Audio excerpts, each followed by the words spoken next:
Boa noite, sejam muito bem-vindos a mais um webinar da Medfacus. Hoje o tema é a síndrome do olho seco na prática de todas as especialidades médicas. Essa ação da Medfacus Academy tem como objetivo compartilhar as informações relativas às linhas de produto que a Medfacus trabalha.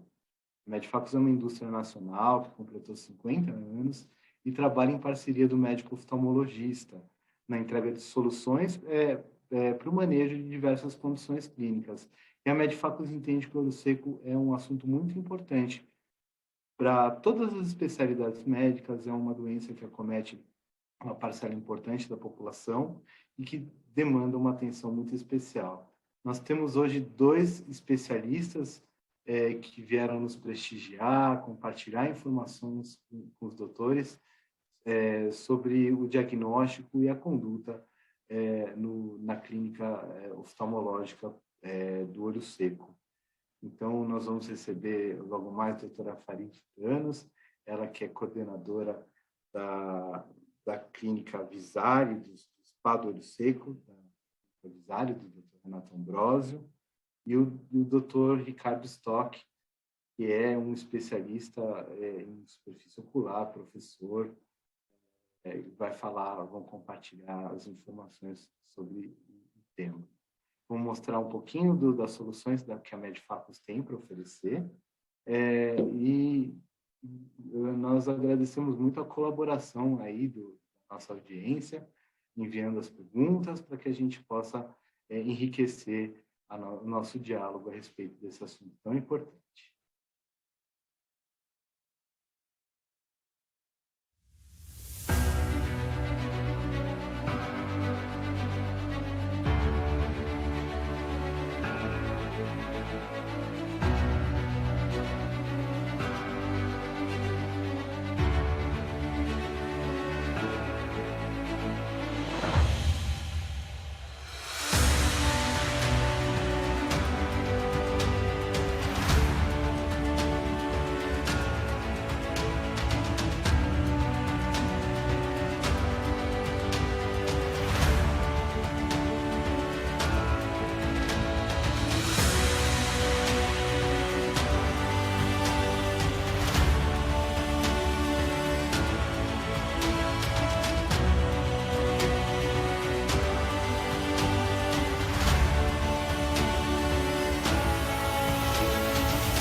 Bom, vocês viram que a Medfacus trouxe o primeiro equipamento do nosso portfólio, que é o Hydra, que é uma câmera do segmento anterior do olho, faz um rol de avaliações muito importante para a conduta do olho seco. A gente sabe que o olho seco é uma doença que envolve diversos fatores, entre eles as condições ambientais, os hábitos do paciente, o uso de alguns medicamentos, ele cursa com outras doenças. Bom, esse assunto os doutores vão abordar com mais detalhes. A Medifacus, ela comercializa lentes intraoculares para cirurgia de catarata, anéis intraestromais, lentes de contato. É muito importante a avaliação da superfície ocular, ter uma superfície saudável para ter bons resultados no uso dos nossos produtos. Então, nós investimos nesse mercado trazendo as melhores soluções disponíveis para que o oftalmologista esteja respaldado com tecnologia na sua prática clínica. É uma doença que acomete uma porcentagem muito importante da população e esse acometimento tem aumentado em si, por conta de mudanças de comportamento. É uma doença crônica e demanda um diagnóstico, um tratamento específico para que o paciente não venha a sentir os sintomas mais graves da doença. É um mercado que tem crescido muito no mundo e tem perspectiva de crescimento muito importante no Brasil. Ele impacta de forma muito negativa na vida do paciente, tem relação com depressão, com ideação suicida, com ansiedade, e a gente sabe que as perturbações são muito importantes para serem ignoradas. É o principal motivo de queixa no consultório oftalmológico. E o olho seco iatrogênico, ele deve ser tratado proativamente, porque o paciente, às vezes, ele não entende o que é o olho seco e o impacto que pode causar na vida deles. Então, é importante para o médico, em geral, orientar o paciente sobre o problema do olho seco, para que ele busque muito especializado. A melhor estratégia é a prevenção. Então, uma avaliação abrangente é importante, educação do paciente e um acompanhamento especializado. A Medifacus, ela tem um portfólio de soluções. A gente viu o Hydra, que é uma câmera que faz um rol de avaliações muito importante para que o médico possa conduzir o paciente de acordo com as suas necessidades, com a origem dos seus problemas, e possa acompanhar os resultados de forma objetiva, estruturada.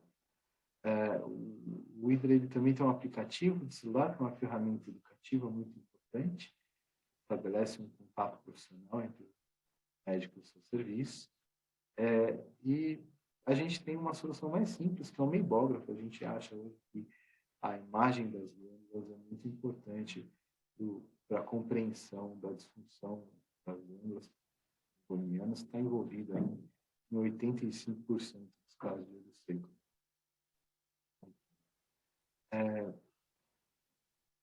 De tratamento, nós trouxemos uma plataforma que tem 4 opções de tratamento. É um equipamento que é usado tanto em dermatologia quanto em oftalmologia, é o iLight. Esse equipamento, ele proporciona o tratamento com modulação de luz e com luz pulsada intensa, que é usada também para o acometimento do olho seco. Para os doutores conhecerem mais sobre nossa linha de produtos, visitem nosso site e eu vou passar a palavra para a doutora Farid, que vai falar um pouco da experiência dela na prática clínica, no diagnóstico clínico do olho seco. Obrigado, doutora Farid, por estar aqui conosco, por compartilhar o seu conhecimento. É uma honra recebê-la. Obrigada, eu que agradeço muito aí pelo convite. E é bom dizer que a gente está sempre aprendendo, né? Eu aprendo todo dia. Bom, eu trabalho com o Renato Ambrosio aqui no Rio, tenho a honra de trabalhar com o Renato já há alguns anos, e a gente tem feito um trabalho aqui à frente do Tear Spa, que a gente chama, na verdade, não é um Dry Eye Spa. A gente prefere chamar de Tear Spa, porque a gente pensa na denominação lágrima, não só Dry Eye, olho seco, porque nem sempre o olho é seco, né? A gente brinca que nem sempre o olho é seco. A disfunção lacrimal, às vezes o paciente chega lacrimejando, então a gente tem que cuidar da lágrima, né? Da saúde da lágrima. Então, vamos lá. Eu vou tentar compartilhar minha tela. Me digam aí se foi. Foi? Bom, gente, é um prazer estar aqui. Boa noite. A gente vai falar um pouquinho de filme lacrimal e do diagnóstico clínico do olho seco. E depois o doutor, professor Ricardo, vai falar um pouquinho do hidra. Bom, a gente sabe que a cada piscada é importante que a gente tenha um filme lacrimal estável e saudável, para a gente ter conforto e para a gente ter qualidade ótica, que a gente precisa desse filme lacrimal espalhado na superfície cada vez que a gente pisca, para a gente realmente conseguir. Esse vídeo é muito bacana, eu vou colocar de novo, que ele mostra exatamente quando a gente pisca, o que acontece, a interação da parte aquosa, da parte mucosa, lipídica do filme lacrimal, cobrindo toda a superfície ocular e fazendo essa interface ótica refrativa, esse conforto, para que a gente enxergue melhor e tenha conforto. Quando isso não acontece, a gente tem o que a gente chama de olho seco, de disfunção lacrimal, e com sintomas variados em que ele acontece.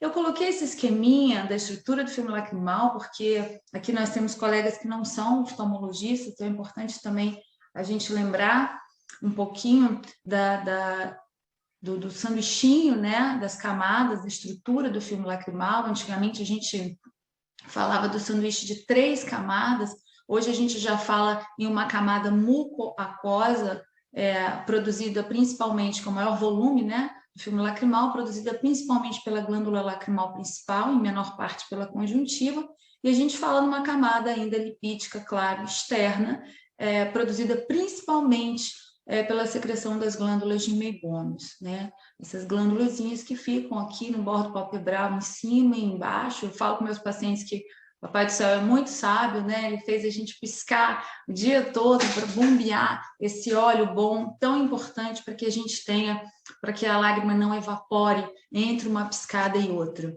Então, é bem importante a gente entender essa estrutura para a gente compreender o restante. E aí, quando a gente fala em composição da lágrima, a gente olha essa foto, realmente a nossa lágrima é extremamente rica, nada se compara à nossa lágrima, a lágrima humana, nenhum colírio do mercado chega perto da nossa lágrima. Ela tem eletrólitos, proteínas, toxinas, né, imunoglobulinas, um fator importante de transporte de oxigênio, importante para o trofismo epitelial da córnea, regulariza a superfície, função bactericida. Como eu falei, a primeira interface refrativa, né, de entrada de luz no sistema visual, uma barreira mecânica muito importante. E quando a gente tem algum fator que desregula tudo isso, toda essa homeostase, a gente tem o que a gente chama de olho seco. E aí esse outro videozinho muito bacana que mostra exatamente o que acontece quando a gente tem, por exemplo, uma evaporação excessiva da lágrima, uma instabilidade do filme lacrimal, causando esses pontos de ressecamento, que é o que a gente vê na lâmpada de fenda, por exemplo, quando a gente pinga uma fureceína. E aí a definição é sempre recorrente em todas as aulas, porque a TIFOS, que é a Tear Film and Ocular Surface Society, ela mudou a nossa forma de entender e de tratar o olho seco. No último consenso de 2017, essa definição foi novamente alterada para que cada palavrinha dessa que está em vermelho fosse pensada, pormenorizada, para que desde a definição a gente conseguisse entender melhor, diagnosticar melhor e tratar melhor essa doença. Então, a gente precisa ter essa definição na cabeça. Ela é multifatorial, é de toda a superfície ocular, a gente tem perda de homeostase, sintomas oculares, instabilidade, hiperosmolaridade, inflamação, danos na superfície, e a gente fala em anormalidades neurosensoriais, né? A gente tem que pensar na dor neuropática, na córnea neurotrófica, enfim. A gente não vai falar de diagnóstico, mas esse fluxograma, ele é bem bacana, parece assustador, mas não é. A gente tem que Vamos lá, paciente é assintomático, paciente assintomático, a gente vai triando, chega a uma conclusão lá embaixo, se é um olho seco puramente por deficiência aquosa, se é um olho seco evaporativo ou se é um olho seco misto, quando essas duas condições coexistem. E isso é muito comum, a gente ter olho seco misto na nossa prática clínica. A gente sabe que a maior parte é do tipo realmente evaporativo, e quando a gente fala em olho seco evaporativo, a gente fala em disfunção de glândula de Meibom, e que é a parte que eu me dedico bastante a estudar e a tentar tratar na clínica. Aqui mostrando mais ou menos a patofisiologia da disfunção. Aqui você tem uma glândula normal, você tem essa gordura produzida e liberada lá em cima no orifício de saída da glândula. Quando você tem uma hiperqueratinização lá em cima, você tem um fluxo retrógrado desses lípidos e atrofia dos ductulos, dos ácidos da glândula, atrofiando essa glândula. Então, é a maior causa de troca de profissional médico, a maior causa de olho seco no mundo, a disfunção de glândula de Meibom, e a gente tem que estar bem atento a isso.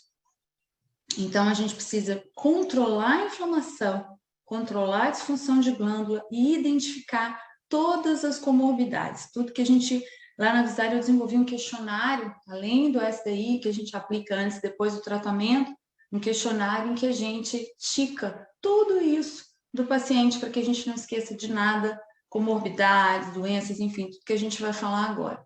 Então, a gente precisa fazer o screening, confirmar o diagnóstico, estadiar e classificar, falar com o paciente sobre o prognóstico, isso é super importante, traçar um plano individualizado de tratamento e acompanhar. Esses pacientes a gente tem normalmente para o resto da vida. A gente não pode esquecer dessa tabelinha de fatores de risco. O DIUS-2, através de estudos populacionais, eles dividiram em consistentes, prováveis e inconclusivos, e dentro de cada um deles, não modificáveis e modificáveis. Isso é super importante, porque a gente precisa entender o que a gente pode modificar. É claro, com uma mulher acima de 50 anos, eu não posso mudar nada, ela é mulher acima de 50 anos, mas o remédio que ela toma, o que ela passa, o que ela usa, o uso de lente de contato, uso de computador, eu posso modificar. Então, eu preciso esticar tudo isso, como eu falei, e esse pré-diagnóstico clínico, toda essa anamnese é fundamental para a gente conseguir ajudar esse paciente. Então, já começamos pelo exame externo. Quando o paciente entra no consultório, você já olha a maneira que ele anda, você já olha de que maneira que ele está piscando, se ele está com o olho arregalado, se ele tem blefaroespasmo, se ele tem cálase, se ele tem um rinofilma de rosácea, se ele tem mão de artrite reumatoide, se ele tem dermatite seborreica, o que ele tem. Você está olhando o seu João, Dona Maria, você não está olhando o olho do seu João, o olho da Dona Maria, você está olhando aquele paciente inteiro. Isso é importante a gente observar. Em tempos de máscara, eu ficava, agora os pacientes já estão indo sem máscara, né? E eu ficava louca para mandar tirar a máscara. Tira a máscara, deixa eu te ver um pouquinho, por favor, porque eu queria ver o rosto do paciente. E aconteceu algo interessante que o paciente sentou, eu examinei o olhinho dele, tinha disfunção de glândula de Meibom, um olho muito vermelho, cheio de telangiectasias, olha, corando bastante, um olho típico, muito claro, de olhos claros, típico de rosácea, mas eu só conseguia ver até aqui. Aí eu cheguei bem longe com a minha máscara, falei, tira sua máscara um pouquinho, deixa eu ver o rosto do senhor. E quando ele tirou, ele tinha um rinofima, já era um senhor de idade, quer dizer, ele tinha uma rosácea que ele nem sabia, em estado avançado, e aquele olhinho estava sofrendo com isso. Então, olhar o paciente como um todo, todas as patologias que ele pode ter. E aí a gente parte para anamnese, patologias sistêmicas, uso de medicações, né, o que ele toma, o que ele usa, que procedimentos que ele já fez. Vamos partir para cuidado visual, aquele paciente que flutua, que você senta lá, fala, lê lá para mim. E ele pisca, pisca, fala, peraí, pisca de novo, agora melhorou. E aí você pinga uma gotinha de lubrificante, agora eu consegui ler. Então, aquele paciente que não tolera lente de contato, que a refração é super difícil. Lembrar, coloquei aqui do olho seco iatrogênico, foi coordenado pelo professor Zé Álvaro, em que a gente fala da parte de cirurgia, de cosméticos, cirurgia refrativa, tudo isso é super importante. Então, na prática clínica, não existe um único teste isolado para diagnosticar olho seco. Os testes, eles têm uma relação problemática entre eles têm uma alta variabilidade, quer dizer, se você faz um teste antes, ele pode afetar o resultado do outro. Então, se eu coloquei lá uma tirinha, teste de Schirmer, e vou curar, vai dar resultado. Se eu fizer a meniscometria depois também, enfim. Então, a gente sempre tenta ir do menos ao mais invasivo. Aqui são alguns testes que a gente faz na prática clínica. Os questionários, como eu falei para vocês, são uma ferramenta muito importante de triagem. A gente faz lá na Visare, a gente usa o SDI, antes e depois, e esse outro nosso questionário lá, para ajudar um pouquinho, mas tem outros questionários também de curta duração que você consegue monitorar a resposta desse paciente ao tratamento. O menisco lacrimal, normalmente é o primeiro teste que a gente faz, é muito usado na prática. Ele indica o volume lacrimal, né? Eu lembro o professor Richard Dida falando assim, que muitas vezes basta você perguntar ao paciente, você chora? Quando você se emociona, sai lágrima? Parece uma bobagem, né? Mas não é. Se ele fala, sai bastante lágrima, eu choro pra caramba. Você já tem um parâmetro aí da produção dele, né? Se ele fala, não, eu me emociono, eu fico triste pra caramba, não sai uma gotinha de lágrima. É outra situação. Então, até isso a gente tem que perguntar. Então, fazer a meniscometria a gente pode fazer na lâmpada de fenda, mas a gente tem várias limitações, como luz, lacrimejamento, reflexo, fluoresceína, depende do operador. E a gente tem as formas de fazer a meniscometria não invasiva, com esses equipamentos espetaculares de diagnóstico que a gente está vendo por aí, como Hydra. Biomicroscopia, para quem não tem essas tecnologias, tem apenas a lâmpada de fenda, parar, olhar a bordo palpebral, espessamento, deformidades, telangiectasias, inflamação, estenose de glândula, né? Prestar atenção naquelas blefarites refratárias, na presença do Demodex, né? Do ácaro nos pacientes mais idosos, peremia, perda de cílios. Então, parar e ficar examinando o bordo palpebral. Conjuntiva, essa primeira foto de pacientezinha minha antiga com rosácea, hoje ela está bem melhor. Então, reação papilar, folicular, sem blefa, músculo, o que ele tem na conjuntiva que pode estar piorando também essa disfunção. Córnea, e aí a gente tem a coloração corneana, em que a gente consegue ver pelo padrão também, entender mais ou menos o que está acontecendo naquele olho. O teste Schirmer, ele não é tão valorizado no DILS, mas eu acho que a informação que o teste Schirmer dá, na minha opinião, nenhum outro teste dá. Eu acho que o teste Schirmer a gente não faz em todos os pacientes, mas é muito importante. Eu faço Schirmer 1, costumo fazer o Schirmer 1 sem anestésico. Então, você coloca lá a tirinha de papel milimetrado no canto externo, espera 5 minutos com o olhinho fechado para não ter interferência. E existem algumas variações do teste Schirmer, Schirmer 2, sem anestésico, com anestésico, com estímulo nasal. Eu costumo não entrar nessa seara, eu costumo fazer o Schirmer 1, que é o preconizado, e cuidado com o ambiente, e aí você mede a pontuação ali, a parte molhadinha, o que foi medido, e você tem uma estimativa aí desse fluxo de lágrima reflexo. Fenol vermelho eu não costumo fazer, é um cordãozinho sensível ao pH, quando você coloca o mesmo lugar ali no canto externo, ele muda a cor do fenol e lê, mas ele não se correlaciona ao teste Schirmer. Quem se correlaciona é o SM-Tube, que é bem interessante, a gente usa lá, ele é bem rápido, a gente faz em 5 segundinhos e ele se correlaciona com o teste Schirmer. Você só não deve puxar a pálpebra, encostar no menisco sem tentar tocar a conjuntiva, sem anestesia, é bem rapidinho, é bem bacana. E aí a gente passa para a coloração de superfície, fluoresceína, que os oftalmos todos sabem fazer, já tem prática de fazer aí todo dia. E a distribuição dessa fluoresceína, ela vai fornecendo pistas para a gente do que está acontecendo naquele olho e da estabilidade aí dessa lágrima. Então, a gente tem o break-up time invasivo, que é quando você pinga ou com gota, tira a pipeta, e aí você tem uma variabilidade grande, de acordo com o volume e tudo mais, e observa o primeiro ponto de ruptura, e você tem o não invasivo, que é o non-invasive break-up time, que você tem um software que detecta e mapeia os locais específicos de queda, que assim, é excepcional realmente, que você não tem a influência da fluoresceína. Eu falo brincando que quando você tem um equipamento desse diagnóstico, você não sabe mais viver sem ele, trabalhar sem ele, porque realmente é espetacular. tanto para a gente monitorar e mapear isso daí, quanto para a educação do paciente, para ele olhar, para ele entender ali o que está acontecendo no linho dele e por que ele precisa tratar. Então, aqui mostrando break-up time, todo mundo já sabe fazer. A lisamina verde e o rosa bengala também são corantes bem utilizados. Eu costumo não usar o rosa bengala, porque ele é bem menos tolerado, né?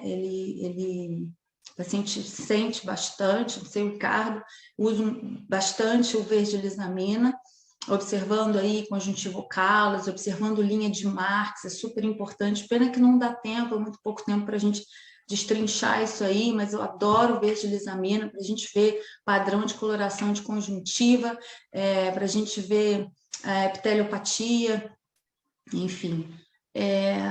Quando a gente olha a glândula de Meibomian, e a gente precisa entender, mais uma vez aí, essa patofisiologia, a gente tem que entender se essa glândula, que ter glândula não significa que a glândula funciona, certo? Às vezes o paciente tem 15, 20 glândulas e 5 funcionam, aquele paciente super sintomático. Então, a gente precisa saber quantas glândulas tem basicamente no adulto, a gente sabe que, em média, de 20 a 30 embaixo, mais ou menos de 30 a 40 em cima, normalmente, mas nem todas funcionam. Naqueles pacientes com bastante sintoma, 4 a 5, os pacientes sem sintomas, eles têm mais de 10, 12 glândulas funcionantes. Normalmente as nasais funcionam mais, e a gente precisa prestar atenção nessa estrutura e no que acontece, porque se elas estão funcionando. E como é que a gente sabe disso? Apertando. A única maneira de saber se a glândula funciona é fazendo a expressão. E coloquei aqui em vermelho, a gente deve incluir a expressão das glândulas como parte da avaliação rotineira das pálpebras durante o exame. Eu faço essa expressão pré-tratamento, depois que eu fiz a memografia e todo o diagnóstico, porque eu preciso entender quantas funcionam, qual é a característica do meibum que está saindo dali, se aquele meibum claro, translúcido, oleoso, se aquele meibum opaco, amarelado, que estava lá dentro há muito tempo, e eu preciso trabalhar em cima disso. Quais funcionam mais? São as nasais, centrais ou temporais. Lembrar dos usuários de lente de contato. E aí a gente vem para as osmolaridade. A osmolaridade foi um avanço importante no diagnóstico do olho seco. Eles têm o TIRLAB, lá a gente usa IPEN. É importante para a gente controlar a evolução do tratamento, e está no DIUS isso, quando o paciente reduz mais ou menos 10 miliosmols pós-tratamento de osmolaridade, a gente fica feliz pra caramba. Eu costumo fazer pré, né, antes e depois dessa osmolaridade também. Então, a gente está diante de um grande desafio, é uma doença prevalente, crônica, que a gente não pode falar em cura definitiva, com dissociação de sinal e sintoma, que impacta negativamente na qualidade de vida e de visão desses pacientes, pode complicar procedimentos cirúrgicos. A gente costuma fazer proativamente uma avaliação dos pacientes pré-catarata, pré-refrativa, identificar aqueles que têm disfunção lacrimal e tentar tratar dentro do possível. E esse slide talvez seja o mais importante, né? Esses pacientes, eles merecem empatia, cuidado, muita informação, lembrar da cronicidade da doença, paciência, né? A gente precisa construir um relacionamento, participar de todo o processo, não desistir, aliar a tecnologia a uma abordagem integrativa e lembrar que não existe um tratamento único, a gente tem que individualizar. Então, é isso, acho que a gente, mudando a nossa forma de pensar, a gente consegue novos resultados, sendo proativos, sendo empáticos, né, numa doença tão difícil, tão prevalente, sem cura. Eu acho que a gente fazer o nosso papel como profissional de saúde, tentando ajudar da melhor forma, sabendo que ele não vai ser curado, é o que a gente deve e precisa fazer. Tá? Muito obrigada, desculpa aí se eu passei meu tempo. Muito obrigado, doutora, por todas essas informações. Excelente apresentação. A gente sabe que o olho seco é uma doença complicada. E a gente tem um arsenal aí diagnóstico e mil situações que o paciente pode estar enfrentando. Foi muito bom ouvir da doutora o aspecto humanizado do atendimento. Muito importante, realmente, são pacientes que estão numa situação de fragilidade, né? Sim. Obrigado, doutora Farid. Eu vou chamar agora o doutor Ricardo Stock. Seja bem-vindo, professor. Vamos ouvir também as colocações do doutor Ricardo Stock, feito pensador do seco. Muito obrigado aí, boa noite a todos. Obrigado pelo convite, obrigado pela participação de todos na sala aqui, que é um tema super importante, sem sombra de dúvida, né? Eu costumo dizer para os meus alunos e para os meus pacientes aqui que essa é a doença da vida moderna, né? Cada vez mais. A doutora Farid colocou um ponto importante da pandemia aí, do uso da máscara, e eu toco de novo no assunto da máscara, porque inclusive em outubro de 2020 os americanos já desenvolveram um diagnóstico chamado MAID, Mask Associated Dry Eye, e sem sombra de dúvida é impressionante assim o número de casos de olho seco que surgiu com o uso da máscara, né?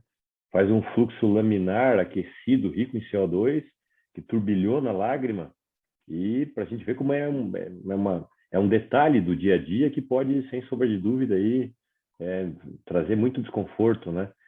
A gente fico feliz aí com esse tipo de assunto e tema, porque é um assunto moderno, é um tema importante, e eu acho que não é só para o oftalmologista, né? A gente vai estar aí comentando justamente além do médico oftalmologista, que é o foco dessa conferência de hoje aqui. Todo mundo consegue visualizar minha tela aí? Em modo de apresentação? Joia. Então, prazer a todo mundo. Meu nome é Ricardo Stock, sou médico oftalmologista, professor universitário, e vim falar um pouco sobre o que a doutora Farid comentou aqui da parte clínica e que a gente não vive sem os métodos diagnósticos após ter contato com eles, sem sombra de dúvida, é uma grande verdade, né? Então, o Hydra, ele é um equipamento que permite fazer o diagnóstico do olho seco, não invasivo, é um equipamento que analisa a lágrima. E para a gente ter em mente aí, né, que a lágrima ela tem de 3 a 5 micras de espessura. E como a doutora bem comentou, é a interface da imagem e do meio ambiente com o nosso olho, né? Sem sombra de dúvida, fundamental. Se eu estou fazendo um grau de óculos, vamos falar mais genérico para médicos gerais aí, se o paciente fica sem piscar 10 segundos, pode gerar até 1,5 grau de diferença, né? Então, toda hora a gente está dizendo pisque, pisque, pisque. E a vida moderna trouxe essa consequência para a gente, né? O celular na palma da mão, com a pálpebra olhando para baixo, com o olhar para baixo, eu pisco muito menos. E o índice de olho seco, mundialmente falando, aumentou, né? A prevalência de olho seco hoje é muito maior do que era uma década atrás, né? Eu vou tentar ser breve aqui também, mostrando aí que, gentilmente cedido pelo Carlos, aí, essas imagens, aí, o nível de aumento de uso dos gadgets, né? As tranqueiras, aí, telas de celular, computador, e vem só aumentando, né? Hoje não tem quase nenhuma profissão que não use em escritório computador, tablet, celular, e eles são grandes agentes causadores aí do olho seco. A doutora Farid bem comentou da parte clínica oftalmológica, eu não vou entrar nesse detalhe, tá? Eu vou entrar de forma importante aqui no dia a dia e no cotidiano, que sem sombra de dúvida são fatores importantíssimos aí na etiologia do olho seco. Então, por que diagnosticar e tratar? Porque a doença do olho seco afeta muito a qualidade de vida, a gente não pode negligenciar de forma nenhuma, e não é só o médico oftalmologista, bem como eu vou comentar com vocês aqui na próxima aula aí, que eu posso estar prescrevendo um medicamento e o paciente pode voltar para mim dizendo, doutor, nossa, meu olho está irritado, vermelho, e eu, cardiologista, prescrevo um beta-bloqueador lá que, como efeito adverso, tem olho seco e acabo menosprezando a queixa do paciente, né? Isso é um equívoco, tá? Por isso que é interessante a gente estar atualizado. É uma queixa importante, é uma doença importante e de altíssima prevalência hoje nos nossos dias, né? No nosso dia a dia aí. Eu deixo aqui como última frase aqui que eu acho que é importante, a gente tem que entender e acreditar na queixa do indivíduo que está na nossa frente. Se eu estou prescrevendo um antidepressivo e esse indivíduo está se queixando de olho seco, eu tenho que saber que os inibidores da recaptação da serotonina, aí, os inibidores os antidepressivos, de forma geral, eles causam bastante sintoma de olho seco, diminuem bastante a produção da lágrima.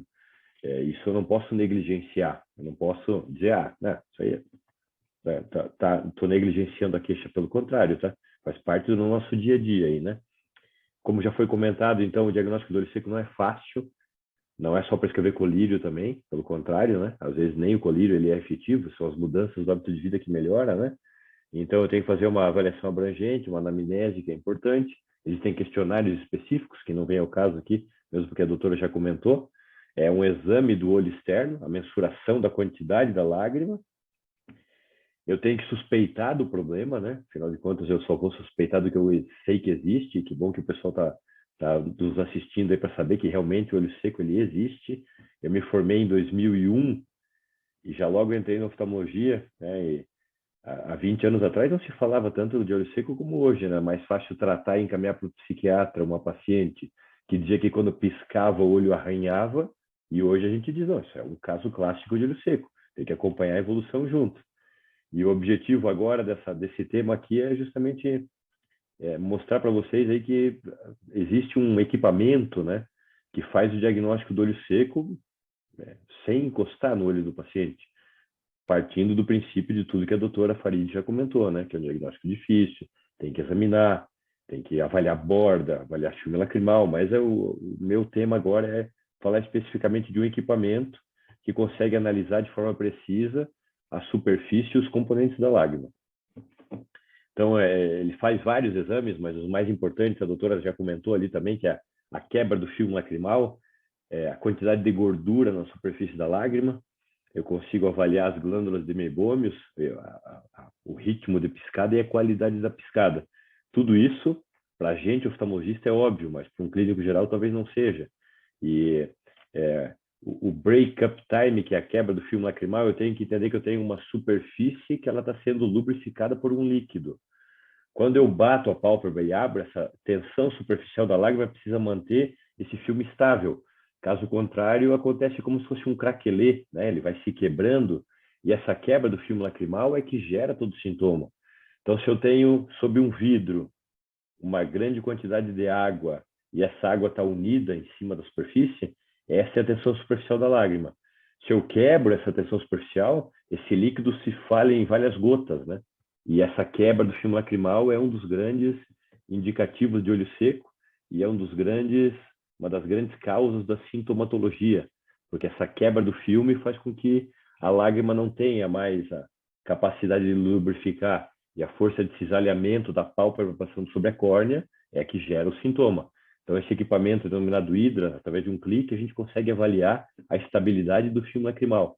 O paciente pisca 2, 3 vezes, abre bem o olho e eu observo, através desses anéis, e o equipamento depois me mostra no laudo, como eu vou mostrar para vocês, um ponteirinho ali de qualidade, né? Se essa lágrima está muito estável, pouco estável, e a gente consegue traduzir isso para o paciente, inclusive para o clínico geral, aí, se for solicitar um exame desse, para ajudar o paciente, a gente consegue transcrever isso através de gráfico. Uma outra análise super importante do Hydra é a quantidade de lágrima presente na superfície. Eu gosto de comparar, quando eu vou explicar para o paciente, quando eu ia no mecânico antigamente, olhava a água com óleo em cima. Isso é o que a gente vê na interferometria e na análise da gordura da lágrima. Como a doutora comentou, né, as glândulas de meibômios produzem essa gordura que é fundamental para a estabilidade do filme. Lembra que quando a gente vai fazendo uma massa, um macarrão, lá quando era universitário, quando eu ia fazer um macarrão com molho, lá, e coloca o óleo em cima da água, esse óleo ele evita que a massa grude, que o macarrão grude, e ao mesmo tempo diminui muito a evaporação do líquido.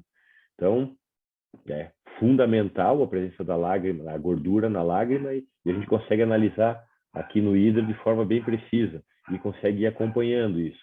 Eu consigo saber se o paciente tem uma hipofunção das glândulas de meibômios, se tem pouca gordura na lágrima, eu consigo prescrever gordura via oral, ômega 3 de origem de peixe, óleo de peixe, né? E ajuda muito, muito, muito no tratamento do paciente e no acompanhamento. A meibomiografia, eu vou passar aqui um pouquinho mais rápido, que é mais específico de oftalmologista, mas eu consigo avaliar a quantidade de gordura, de lágrima, quantidade de glândulas presentes e funcionantes, como a doutora Farid bem comentou. A altura do menisco lacrimal, eu dou muito valor para esse exame, para essa análise do exame, né? Onde eu consigo quantificar a quantidade de lágrima que teoricamente sobra na superfície ocular. A cada piscada eu bato uma pálpebra na outra, Quando eu abro, eu preciso do filme estável, então é a primeira análise. Eu preciso da gordura na superfície para manter essa lágrima sem evaporar da superfície, e ao mesmo tempo essa lágrima vai caindo, porque eu estou na vertical, e ela decanta na pálpebra inferior. E isso eu meço na altura do menisco lacrimal. Pacientes com filme lacrimal instável, que logo no começo já quebra o filme lacrimal, com pouca gordura e um baixo menisco lacrimal, é o quadro clássico aí de olho seco. Eu consigo fazer o diagnóstico através do equipamento aqui, que é o Hydra, que daí se torna mais fácil para o próprio médico clínico geral conseguir interpretar. Esse aqui é um exame meu mesmo, tá? Então eu vejo aqui que eu sou, infelizmente, portador de olho seco. É bem desagradável. Uso lubrificante 10, 12 vezes por dia, sem conservante. Tem que fechar os olhos, descansar, fazer a regra dos 20. Realmente incomoda bastante. O meu filme lacrimal é bem instável. Esse Non-Invasive Breakup Time, que é o primeiro aqui, então vocês podem ver que é bem intuitivo o gráfico aqui. Já logo no meu olho direito, com 7 segundos, já quebra o filme lacrimal. Aqui com 4 segundos, quebra do olho esquerdo. Isso significa que eu pisco e logo que eu abro o olho, meu filme já quebra, já evapora e já me dá sintoma. A minha piscada é efetiva, mostrando que mesmo piscando bem, a própria lágrima não suporta aqui ficar na superfície. Tenho muito pouca gordura na lágrima, perdão, e meu menisco lacrimal é baixo. Então é um caso clássico de olho seco. Eu posso, então, através de um exame, fazer o diagnóstico. Claro que é multifatorial, tem que se levar em conta hábitos de vida, funções, mas especificamente falando do Hydra, é um baita de um equipamento, né? E que pode ajudar, inclusive, os clínicos gerais, psiquiatra, pneumologista, cardiologista, dermatologista, né? As medicações tópicas aqui, cremes ao redor dos olhos, a gente pode mostrar, inclusive, que está trazendo efeito para a superfície ocular e para a lágrima, né? Então, break-up time baixo, uma camada de gordura fina e uma altura de menisco lacrimal baixa. Isso praticamente sela o diagnóstico aqui de um olho seco, né? Eu vou pular o vídeo aqui, que é tudo que eu falei está no vídeo. É um vídeo meu mesmo, mas de forma sucinta eu pulo ele, até para não passar muito do tempo aqui. Gostaria de agradecer de novo o convite aí, mas eu vou continuar com a minha outra aula, Carlos. Consigo tranquilo aqui? Claro, doutor. Tá. Então, vamos lá.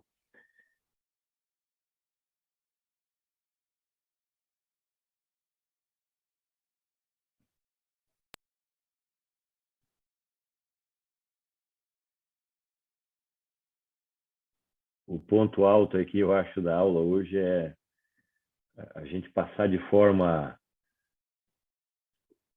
prática para o médico generalista aqui, o que eu posso fazer, tudo bem, né? Eu não tenho Hydra na minha região, eu não sou oftalmologista, eu estou prestando atenção na aula aqui, mas o que eu posso fazer para ajudar os meus pacientes? Então, existe muita coisa que a gente pode fazer. Lembrando aqui de novo aí que a estabilidade do filme lacrimal protege a córnea, eu preciso de um filme lacrimal estável, não é bobeira, não é baboseira do paciente, não é queixa que tem que se menosprezar, a qualidade de vida é ruim no portador de olho seco. Lembrar que a lágrima, ela mantém a vida da córnea e das células corneanas. O filme lacrimal, então, me gera a interface entre a imagem e o meu próprio olho, e é muito fino, né? Geralmente 3 micras de espessura. Aqui já massacrado aí o tema pela doutora Farid, mas lembrando aí que não é só lágrima, pelo contrário, tá? É muita coisa que compõe a lágrima: gordura, muco, lipoproteínas, pH, osmolaridade e por aí vai. É um sistema complexo de uma unidade do filme lacrimal que envolve, inclusive, o sistema emocional na produção da lágrima, tá? A performance visual, hoje, a gente sabe que ela é diretamente proporcional ao filme lacrimal. Então, eu não posso desprezar essa queixa. Eu enxergo bem graças à minha lágrima. Por isso que eu preciso piscar com frequência. E a doença do olho seco, ela não dá só sintoma, ela dá baixa de visão associada. Os pacientes se queixam muito de uma visão embaciada, de uma nuvem, não conseguem enxergar longe, começam a dirigir, tem que parar porque fica tudo embaçado, enuviado, como o indivíduo comenta, é por causa da performance visual de uma lágrima de má qualidade. Então, eu sou obrigado a ter conhecimento de um tema tão importante e tão frequente no dia a dia. O meio ambiente, ele atua diretamente sobre a lágrima, tem uma grande relação na origem dos sintomas. O uso de computadores, ar-condicionado e celulares hoje são os vilões num paciente que não tem doença oftalmológica, mas que trabalha em frente ao computador e usa muito celular, numa sala climatizada, ele tem 80% de chance, isso é um número sem base científica, mas é o meu dia a dia, né, especialista de córnea, de ter sintoma da vida moderna aí, que é sintoma de olho seco, tá? E eu diminuo muito hoje meu ritmo de piscada. Lembrando que se eu usasse o celular assim, reto para frente, a minha fenda palpebral seria maior e eu teria um estímulo maior para piscar. Mas eu não uso assim, eu uso olhando para baixo. E eu consigo ficar olhando no celular sem piscar por segundos a fio. E isso no final do dia me gera muito sintoma. Então eu, como pneumologista, cardiologista, psiquiatra, eu preciso ter essa orientação. São coisas que a gente vai passar no decorrer dessa aula, aqui no finalzinho dessa conferência, aqui para a gente levar para casa e ajudar os nossos pacientes aí, sem sombra de dúvida, tá? E lembrar, principalmente, da iatrogenia medicamentosa sobre olho seco. Antidepressivo, que é muito comum hoje na vida moderna, os ansiolíticos, os antihistamínicos, então posso tratar sem interesse comercial nenhum, vou prescrever o Allegra D para tratar uma alergia, o paciente desenvolve um olho seco severo e a gente não se dá conta disso, né? Os beta-bloqueadores, os diuréticos, associado a uma má ingesta hídrica diária, né? Então, o paciente bebe pouca água, trabalha no celular, num ambiente climatizado, toma antidepressivo e é cardiopata. Então, é um prato cheio aí para desenvolver o olho seco. E eu tenho a obrigação, como médico, de conseguir ajudar esse indivíduo aí com a queixa dele, que é incapacitante, tá? Então, tudo isso gerando olho seco, né? A gente descreveu em 2017 já os sintomas da síndrome visual do computador, que já não é um conceito meu, mas esse é um artigo nosso publicado na Revista Brasileira de Oftalmologia, e a gente entrevistou 113 contadores, e a gente ficou pasmo que dos 113, os 113 têm queixa. E não é mentira. O artigo está no meu site para quem quiser ver lá. São 113 indivíduos entrevistados que trabalham no computador. O critério de exclusão era não ter doença oftalmológica, tá? E não ter nenhuma doença sistêmica. Então, é um olho seco, né, do cotidiano. Usuário de computador. Por que contador? Porque usa o computador o dia inteiro. Então, os sintomas oculares, na ordem de importância, são dor ocular, dor de cabeça, sensação de olho seco, é o terceiro sintoma mais comum, e o embaçamento visual. Então, imaginem vocês um contador que precisa dos olhos o dia inteiro para trabalhar e que está na frente do computador e o olho está irritado, está ardendo, está com baixa de acuidade visual pelo fato de estar usando o computador. Então, existe, tá? A síndrome visual do computador existe aí. As dicas importantes que eu passo aqui para finalizar aqui, que não precisa ser oftalmologista, é orientar o paciente a piscar. Eu preciso piscar no mínimo 15 vezes por minuto ou uma vez a cada 4 segundos. Eu estou sempre piscando e dessa forma eu estou lubrificando a superfície dos olhos. Eu tenho a obrigação, como clínico geral, de revisar os medicamentos utilizados que eu mesmo prescrevi para o meu paciente e acreditar na queixa dele, porque o olho seco existe. Eu preciso orientar os meus pacientes a uma ingesta hídrica de, no mínimo, 2 litros de água por dia. Claro que se o quadro sistêmico permitir, não é um paciente transplantado renal, não é um paciente com insuficiência renal, mas no dia a dia, super importante. Lembrar da síndrome visual do computador e da regra dos 20, isso é uma regra super importante. Cada 20 minutos de trabalho de perto, eu devo descansar 20 segundos para longe, piscando, no mínimo 20 pés de distância, tá? São regras básicas do dia a dia que, por si só, já ajudam em muito aí os sintomas de olho seco do paciente. Se eu quiser tratar o indivíduo, eu posso usando colírios lubrificantes sem conservante, porque os colírios com conservante, eles podem e vão agredir a superfície ocular.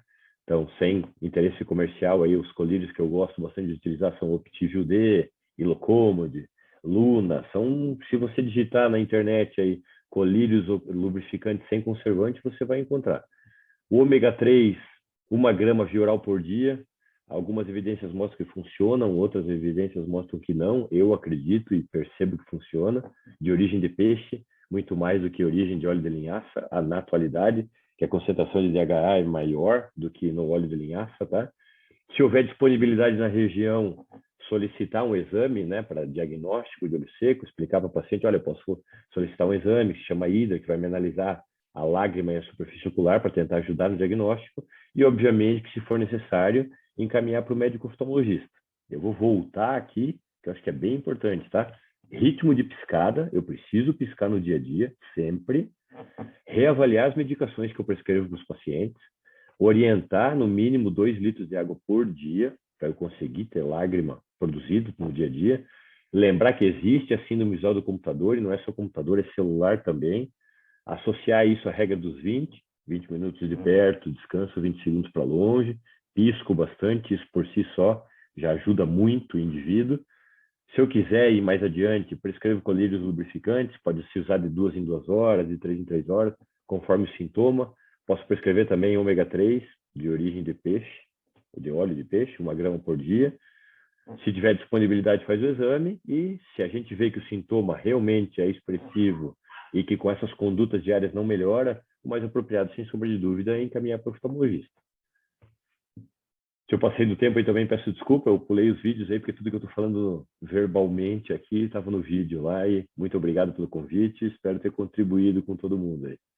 Muito interessante sua aula, parabéns, doutor Ricardo, parabéns, doutora Farid, estou entre gigantes aqui, é uma honra estar envolvido nessa apresentação.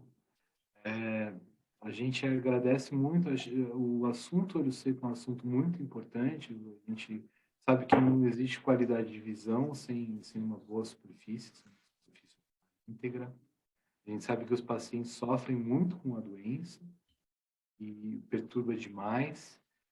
A gente agradece muito ter gente especialista, preocupada em atender essas queixas. Eu vou perguntar, doutor Ricardo, o doutor colocou lá as suas dicas, as mais importantes, né, que todo especialista deveria ter para conduzir o paciente. Alguma outra dica especial para divulgar o assunto, para que o paciente tenha consciência da importância dessa avaliação? Você diz, Carlos, para o médico ou para o paciente? Para que o médico possa orientar o paciente a cuidar da superfície ocular. Eu acho assim, Carlos, que o mais importante é não menosprezar a queixa, né? Sem sombra de dúvida, eu acho que é super importante entender que existe, né?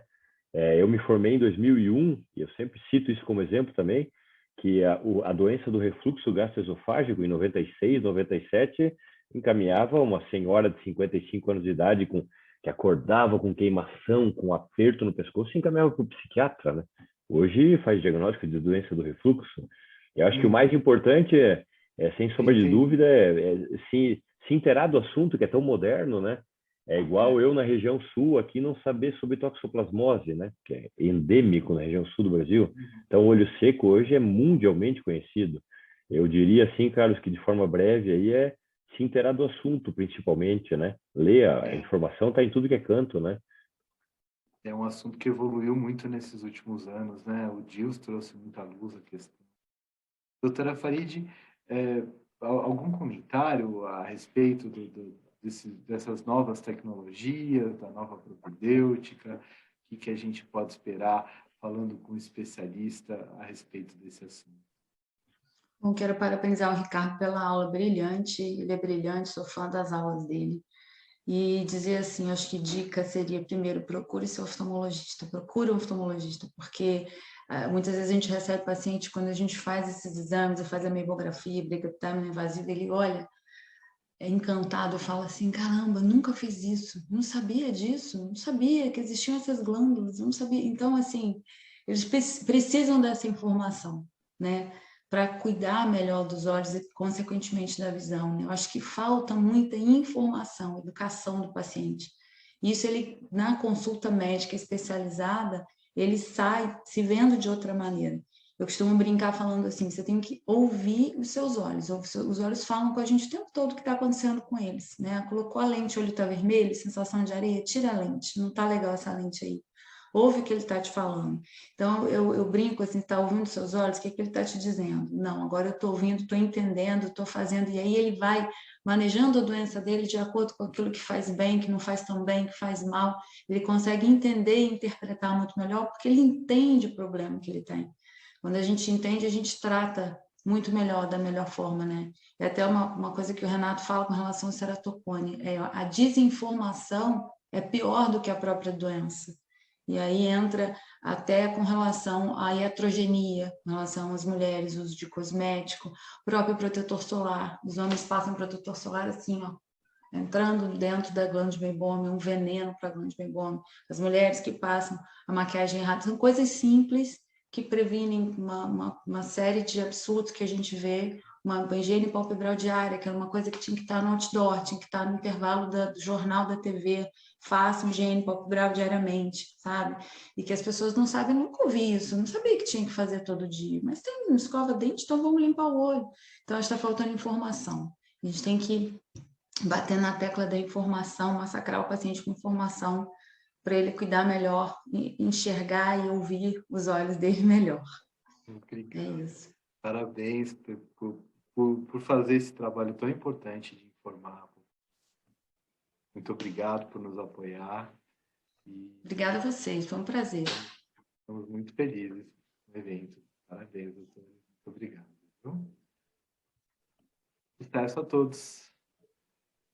Nos vemos no próximo. Obrigada, Valeu. boa noite. Boa noite a todo mundo aí, obrigado. Tchau, tchau.